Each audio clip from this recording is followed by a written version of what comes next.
ભુજના ward number 2 અને 3 માં છેલ્લા 15 દિવસથી પીવાના પાણીની તકલીફની સાથે ગટર, ગંદકી અને સફાઈ જેવા અનેક મુદ્દામાં ઘેરાયેલ હોવાનું સામાજિક અગ્રણીએ રજૂઆત કરી હતી.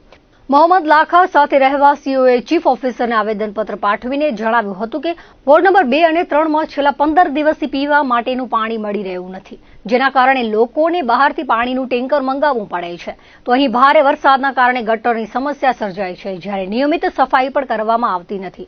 આ વોર્ડના કાઉન્સિલરો જવાબદારી લેવા તૈયાર નથી, જેથી તાત્કાલિક અસરથી ચીફ ઓફિસર 2 જવાબદાર કર્મચારીઓ સામે પગલાં ભરી જવાબદારી ફિક્સ કરે તેવું જણાવ્યું હતું.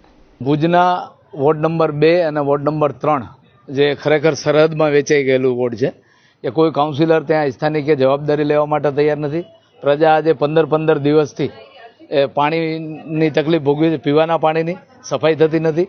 જ્યારથી દાદુપીર રોડ ઉપર દબાણ હટાવવાની કામગીરી કરી છે ત્યાર પછી ખાસ કરીને નગરપાલિકા જે છે એ તંત્ર પ્રત્યે એક બાજુ એમ કહે છે કે રોડ અમારે સારો બનાવવાનો છે, બીજી બાજુ એ વિસ્તારને બિલકુલ ન ધણિયાતો મૂકી દેવામાં આવ્યો છે. એટલે તાત્કાલિક અસરથી આ બાબતે મુખ્ય અધિકારી શ્રી જવાબદાર કર્મચારીઓ ઉપર કાયદાકીય કાર્યવાહી કરી અને એમની જવાબદારી ફિક્સ કરે. અન્યથા લોકો હવે પરેશાની ભોગવવાના લાયક નથી રહ્યા, સહનશક્તિ એમની પૂરી થઈ ગઈ છે.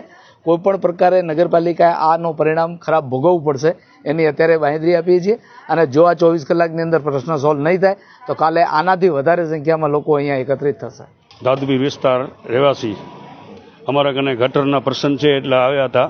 બીજો પાણીનો પ્રશ્ન છે, બીજો સફાઈનો છે અને રોડ લાઇટનું છે. એના સારું જ અમે સાહેબ કરીને રજૂઆત કરવા આવ્યા હતા. એનાથી મુશ્કેલી એ થાય છે ને, ગટરના આજ 15 દિવસ થયા એમને ખોતરી ગયા છે તો માણસોના ઘર બંધ પડ્યા છે, ક્યાં જઈ શકતા નથી બિચારા.